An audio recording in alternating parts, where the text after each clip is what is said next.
اس حالت میں دن گزر رہے تھے اور ملک شام میں کفر سر اٹھا رہا تھا، پھل پھول رہا تھا۔ زیادہ زور لبنان کے علاقہ جات میں تھا،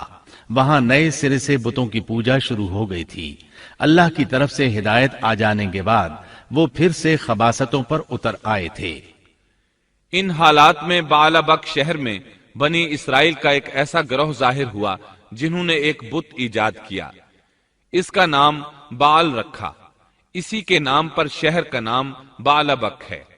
اللہ تعالیٰ نے ان کی طرف معزز پیغمبر الیاس علیہ السلام کو مبعوث فرمایا۔ آپ کا سلسلہ نسب یوں ہے: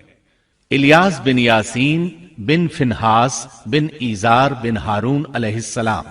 اللہ تعالیٰ سورۃ الصافات آیات 123 تا 132 میں ان کا تذکرہ یوں فرماتے ہیں: اور بے شک الیاس بھی پیغمبروں میں سے تھے، جبکہ انہوں نے اپنی قوم سے فرمایا کہ تم اللہ سے نہیں ڈرتے، کیا تم بعل نامی بت کو پکارتے ہو اور سب سے بہتر خالق کو چھوڑ دیتے ہو، اللہ جو تمہارا اور تمہارے اگلے تمام باپ دادوں کا رب ہے۔ لیکن قوم نے انہیں جھٹلایا، پس وہ ضرور عذاب میں حاضر کیے جائیں گے، سوائے اللہ کے مخلص بندوں کے۔ ہم نے الیاس کا ذکر خیر پچھلوں میں بھی باقی رکھا کہ الیاس پر سلام ہو، ہم نیکی کرنے والوں کو اسی طرح بدلہ دیتے ہیں، بے شک وہ ہمارے ایماندار بندوں میں سے تھا۔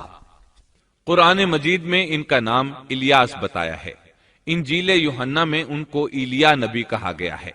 بعض آثار میں ہے کہ الیاس اور ادریس ایک ہی نبی کے دو نام ہیں، لیکن یہ بات درست نہیں، کیونکہ اول تو یہ آثار سند کے اعتبار سے قوی نہیں، دوسرا یہ کہ قرآن مجید نے سورۃ الصافات اور سورۃ الانعام میں الیاس علیہ السلام کے جو حالات اور اوصاف بیان کیے ہیں ان میں کسی ایک جگہ بھی یہ اشارہ نہیں ملتا کہ الیاس علیہ السلام کو ادریس بھی کہا جاتا ہے، اور نہ ہی سورۃ الانبیاء میں جہاں ادریس علیہ السلام کا تذکرہ ہے کوئی ایسا اشارہ ملتا ہے کہ ان کو الیاس بھی کہا جاتا ہے۔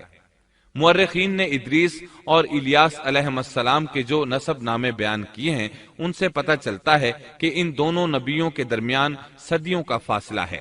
لہٰذا اگر یہ ایک ہی نبی کے دو نام ہوتے تو قرآن مجید ضرور اس کی طرف اشارہ کرتا اور مورخین بھی اس کی کوئی وجہ بیان کرتے۔ مفسرین اور مورخین کا اتفاق ہے کہ الیاس علیہ السلام شام کے باشندوں کی ہدایت کے لیے بھیجے گئے تھے، اور مشہور شہر بعلبک ان کی رسالت و تبلیغ کا مرکز تھا۔ الیاس علیہ السلام کی قوم مشہور بت بعل کی پرستار تھی اور توحید سے بیزار اور شرک و کفر میں مبتلا تھی۔ اللہ کے برگزیدہ رسول الیاس علیہ السلام نے ان کو سمجھایا اور راہ ہدایت انہیں دکھائی،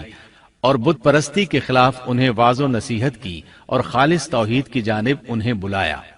کتب تفاسیر میں ہے کہ بعل نامی بت سونے کا تھا اور اس کا قد 20 گز تھا اور اس کے 4 منہ تھے اور اس کی خدمت پر 400 خادم مقرر تھے۔ الیاس علیہ السلام کے زمانے میں یمن اور شام کا محبوب دیوتا یہی بت تھا، اور بعض مورخین کا خیال ہے کہ حجاز کا مشہور بت حبل بھی یہی بعل تھا۔ سورۃ الانعام میں الیاس علیہ السلام کا جن آیات کے اندر ذکر آیا ہے وہ نوح اور ابراہیم علیہ السلام کی اولاد اور ان کی نسل کے انبیاء و رسل کی ایک مختصر فہرست ہے۔ اللہ تعالیٰ سورۃ الانعام آیت 84 تا 86 میں فرماتے ہیں: اور ہم نے ان کو اسحاق دیا اور یعقوب، ہر ایک کو ہم نے ہدایت کی، اور پہلے زمانے میں ہم نے نوح کو ہدایت کی، اور ان کی اولاد میں سے داؤد کو اور سلیمان کو اور ایوب کو اور یوسف کو اور موسیٰ کو اور ہارون کو، اور اسی طرح ہم نیک کام کرنے والوں کو جزا دیا کرتے ہیں، اور نیز زکریا کو اور یحییٰ کو اور عیسیٰ کو اور الیاس کو، یہ سب نیک لوگوں میں سے تھے، اور نیز اسماعیل کو اور یسع کو اور یونس کو اور لوط کو، اور ان میں سے ہر ایک کو تمام جہان والوں پر ہم نے فضیلت دی۔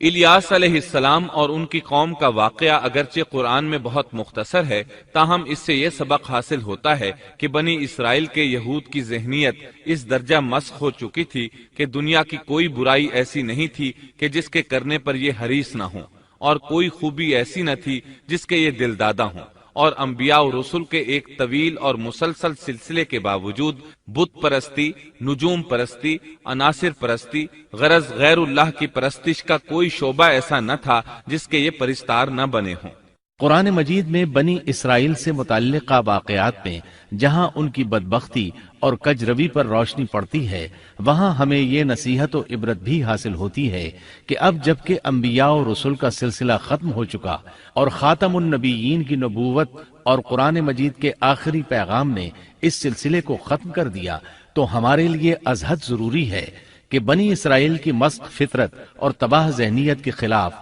احکام الہی کو مضبوطی سے پکڑیں اور ان میں ہیلہ سازی اور ٹیڑھ پن سے کام نہ لیں، ان کی خلاف ورزی کی جرات نہ کریں، اور ہمارا شیوا سپرد و تسلیم ہونا چاہیے، نہ کہ انکار و انحراف۔ اسلام کے یہی اور صرف یہی معنی ہے۔